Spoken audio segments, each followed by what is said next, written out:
Venezuela is the single most mismanaged economy in the world, and while that's a big claim with some stiff competition, there are simply no other countries on Earth that have fumbled such a privileged position quite so badly. Venezuela has the largest oil reserves of any country in the world by a significant margin. The runner-up, Saudi Arabia, would have to find an entire USA worth of extra oil just to meet the reserves of this single small South American nation.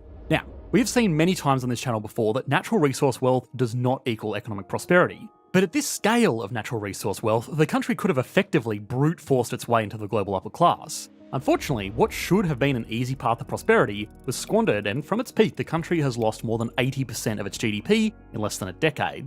The collapse was so bad that many international economic agencies just don't collect data on it anymore because the economy was too mismanaged. It would almost be laughable if it wasn't so tragic. The country is now one of the most dangerous and impoverished economies in the world. Venezuela, for a variety of reasons that are each worth exploring individually, has become very isolated from the rest of the world. Its people are leaving in droves, and governance has become so unstable that it can't even get access to the manpower and investments needed to extract its abundant oil reserves. This is a situation that is not getting any better. Late last year, the country threatened to annex neighbouring Guyana, further alienating it in the global community, and now, just late last month, the country held a highly controversial election raising huge question marks about who is really in charge. Venezuela is the national equivalent of a lottery winner that's too incompetent to even claim their winning ticket, let alone manage the money once they get it. But if there's more to learn from failure than success, it's a good place to start.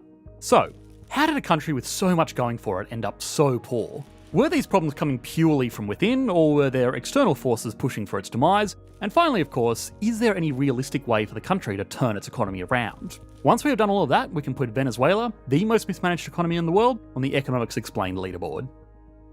If you're running a business, you know how challenging it can be to manage complex processes and the huge variety of tools and tech. Switching between different platforms and apps for every small task is far from ideal. That's where our sponsor Odoo comes in as an all-in-one business management system. Odoo's software covers everything in one place, from CRM for lead generation and deal tracking, to accounting that auto-creates and sends invoices, to inventory tracking and much more. With Odoo, you can streamline your processes, reduce complexity, and really focus on growing your business. Its user-friendly interface and customizable features allow us to tailor it to our specific needs. For us, especially the CRM is really helpful for managing our sales pipeline, scheduling calls, and sending quotes with a few clicks. It even uses AI to score leads, which we find handy for securing brand deals. This is one of the use cases that work well for our needs, yet there are so many solutions to choose from specifically for your business needs. The best part is that you only pick the apps that you need, making Odoo flexible and cost-effective. Plus, there's a 14-day free trial with no credit card required, so you can see if it works for you. So if you're ready to take your business to the next level, click the link below to start your free trial of Odoo and discover how it can transform your business.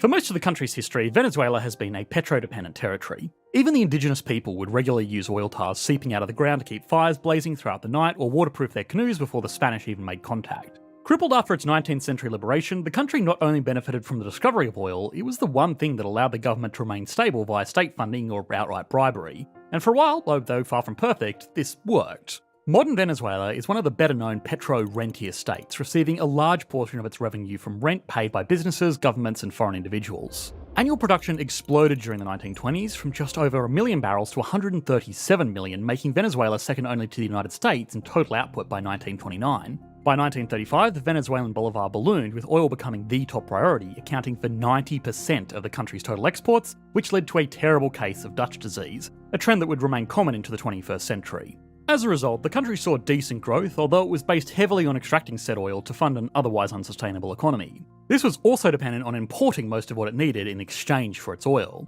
As oil continued to be extracted, just 3 foreign companies controlled 98% of the Venezuelan oil industry: Gulf, Royal Dutch Shell, and Standard Oil.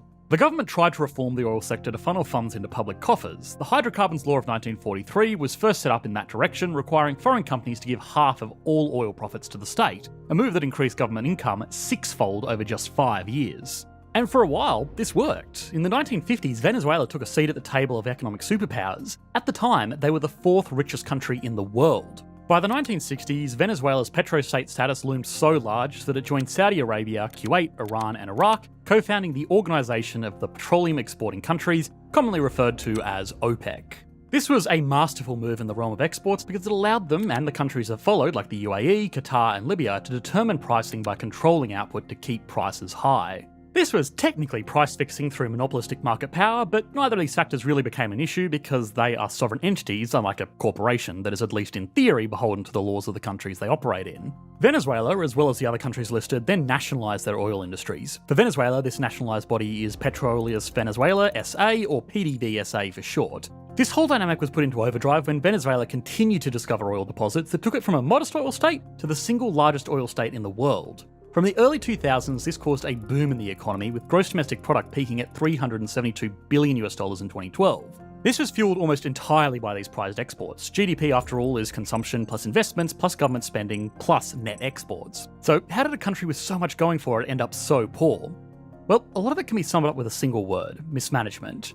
An example of this would be the government's activity preceding and following the surge in oil prices in 2004. The International Energy Agency says that this increase was due to strong demand growth in Asia and North America. It also didn't hurt that an unfolding war in the Middle East disrupted the supply chains of other major global suppliers. Venezuela made moves to put it in a beneficial position to take advantage of this surge. New leadership in 1999 sought to introduce new oil fields, which had become quite stagnant in the 1970s, setting quotas and taking a hard stance against corruption and bureaucracy. They also gutted the PDVSA after an industry strike in 2002, replacing thousands of workers with people who would embrace the new objective. This left Venezuela flush with cash, and the government, at least on the surface, tried to improve living standards with it through very generous welfare systems. Healthcare, food subsidies, and education acting as key representative pillars to show the world and its people signs of strong leadership. With enviable social assistance and rapid decreases in poverty, Venezuela started to look like an economic success story, especially in the eyes of its people, which was a primary goal of Venezuela's government, considering faith in these institutions was shattered over the last 50 years. With a rise in oil prices and massive welfare projects in the early 2000s, the country looked like it was about to become the greatest progressive success story in modern Latin America. But there was a big problem. It never really worked, or at the very least it wasn't sustainable.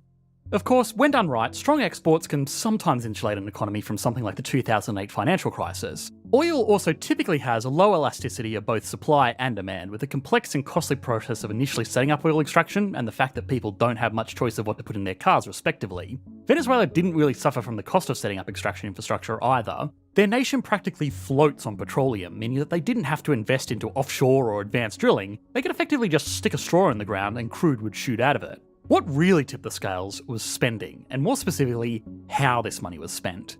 Corruption is a massive problem at all levels, from small bribes to local law enforcement all the way up to the national government, and with so much money up for grabs, there was an incentive to line people's pockets. The most desirable jobs in the country became government jobs funded by oil revenues because they had the means to embezzle it with ease. Billions of dollars in official account transfers remain unaccounted for to this day, and that's to say nothing of the more mundane corruption happening at an individual level. A story in 2006 revealed that a select group of Venezuelan bankers profited from the acquisition of Argentinian bonds by the Venezuelan government at the expense of the national treasury. Then there are these aforementioned social programs that look great on the surface. The government policies were essentially very populist and involved basically giving oil money away to keep the favour of the people. Of course, this isn't bad by itself. After all, those natural resources do belong to the people, but it made the country very dependent on oil prices, especially when it had to adhere to OPEC quotas. This meant that when times were good and oil prices remained high, Venezuela managed to brute force its GDP up until 2014.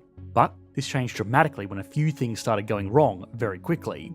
After rising for more than a decade, oil revenues fell by 93% between 2012 and 2020. During this same period, per capita income declined by 72%. By 2014, inflation had reached 69%, the highest in the world at the time, and in 2018, inflation skyrocketed to over 130,000%.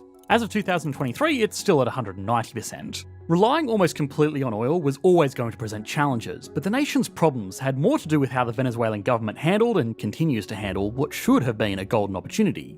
Of course, this is where we bring up Norway, the gold standard in managing oil wealth. Both countries possess government-owned oil industries, but the key difference is that Norway has used its oil to generate long-lasting wealth, while Venezuela did the macroeconomic equivalent of winning the lottery, only to spend it all on a mansion and fancy cars. Norway still uses its oil revenues to fund generous social programs, but the only difference is that they put it into an investment fund first. Instead of using oil profits to line pockets and give its populace immediate fleeting satisfaction, Norway set up the largest sovereign wealth fund in the entire world. Today it's worth $1.6 trillion, which translates to $295,000 per Norwegian citizen. Norway also imposed a rule that any spending from the oil fund can only be as high as the expected return, known as Norway's 3% rule. This means that the country isn't technically spending their non-renewable oil revenues, they're actually spending their conservative investment returns. It also has restrictions where the fund can't invest in what the country sees as immoral, which ironically includes fossil fuels. Now, compare that to Venezuela. With no restrictions like the 3% rule, the Venezuelan government might have been able to give a lot of money back to the people in a short amount of time, but the cost of winning public and regional approval created a crippling deficit. Finally, choosing a personal wealth fund that only benefits a few unsavoury groups instead of a sovereign wealth fund that benefits everyone long after the oil revenue dries up creates an extremely unfair balance of wealth and power. And that's really the cause of a lot of Venezuela's struggle: how power is distributed and how power is used. Both countries had similar aims when it came to handling the oil industry. They wanted to use the resources to make the government rich while doing their best to set up systems that kept the people happy. However, while Norway embraced patient planning and strict protocol, the Venezuelan oil industry, although nationalised, lacked the foresight to create regulatory measures that would result in lasting success. So this begs the question, were these problems purely coming from within, or were there external forces pushing for its demise?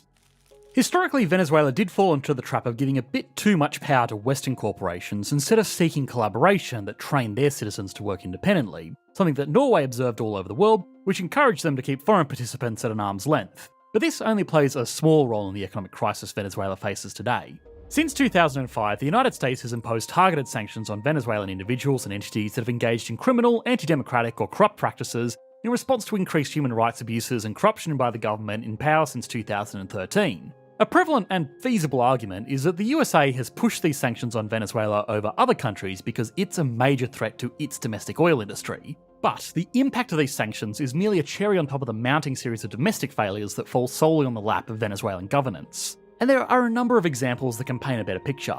For starters, the country has the worst property rights in the world, with assets often being seized with no compensation. This is terrifying to foreign companies that have mostly since pulled out of the country because even with all of that oil wealth, it's too risky to do business there. It's like getting gold from under Smaug. Sure, there is a lot of money to be made, but there are other safer places to get the same stuff. Now, it could extract its own oil, and it does have a state oil company, but even that kind of sucks because it's run out of smart people to actually run it.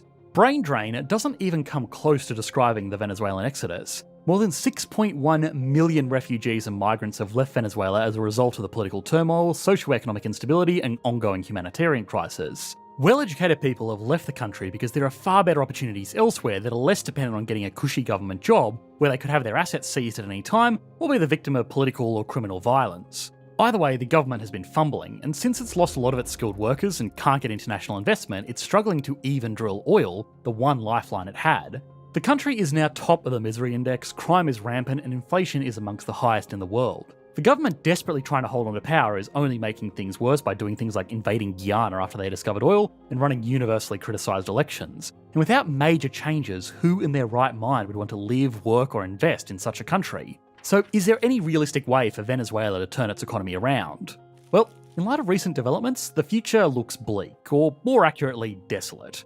Recently, the government has made efforts to change the constitution, further stripping the rights of its citizenry from democratic collaboration. This will undoubtedly encourage Western powers to heighten sanctions until the crisis is resolved. With no more oil income to benefit the impoverished people and no clear game plan to diversify and overcome arguably one of the worst economic collapses in history, Venezuela is a nation without much of a silver lining. The country, without a shadow of a doubt, stands as the most prominent example of what happens when the petro curse takes hold, without anyone in power capable of channeling it into something more sustainable. Venezuela's leadership literally had every chance to turn this resource into a wellspring of riches. If they'd handled this wealth like Norway or even the US or Canada, it could have properly educated their labour force, invested the wealth into something that appreciates in value, or even created practical infrastructure to support other industries. But they did none of these things, and now it's not only the economy, but the people that will suffer for decades to come. Okay, now it's time to put Venezuela on the Economics Explained leaderboard. Before we get into it, we have to give the patented big disclaimer that the World Bank actually stopped collecting macroeconomic data on Venezuela in 2014 because the country is simply too unstable to monitor effectively, so for this list we'll be using estimates from the IMF, which realistically should be very similar anyway.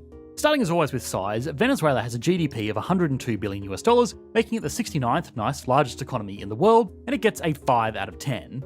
This is spread out over a rapidly shrinking population of 28.3 million, which means the country has a GDP per capita of $3,867. This is approximately a quarter of the global average in the most resource-rich country on the planet. This puts it in line with nations like Bolivia, Sri Lanka, and Palestine. It gets a 2 out of 10. Stability and confidence is, of course, tragically bad. Between rampant corruption, squandered resources, the world's worst property rights, a mass population exodus, global sanctions, hostile posturing with its direct neighbour, hyperinflation, food insecurity, extremely high levels of criminal activity, and now one of the most condemned elections in modern history, it's not great. And it gets a 1 out of 10, only because it's not actively fighting a civil war yet.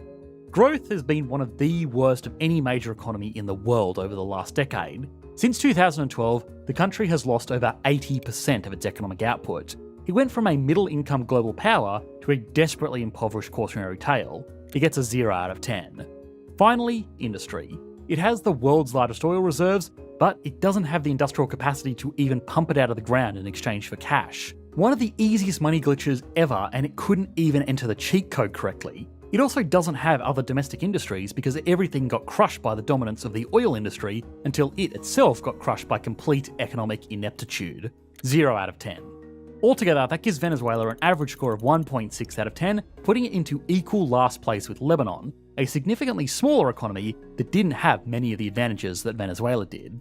If you're curious to see what's gone wrong over there, we made an entire video on Lebanon's economic collapse, which you should be able to click to on your screen now. Thanks for watching, mate.